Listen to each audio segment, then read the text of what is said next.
मेरे धोखा देने पर भी मेरे लिए तुमने इतना सब कुछ क्यों किया? तुमने क्या किया मुझे नहीं पता, लेकिन मैंने प्यार किया है। प्यार में एक्सपेक्टेशंस नहीं होते, सिर्फ प्यार देना होता है।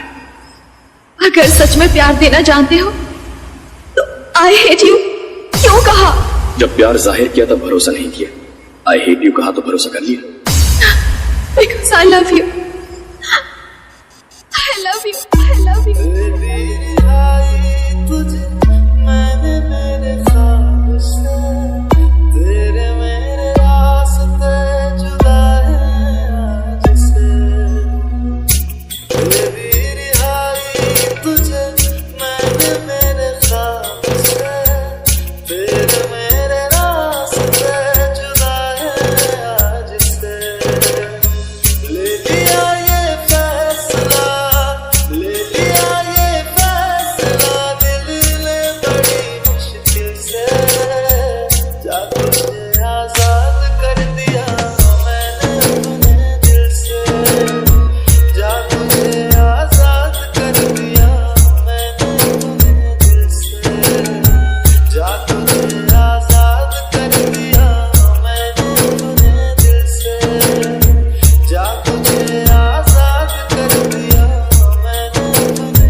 लालगंज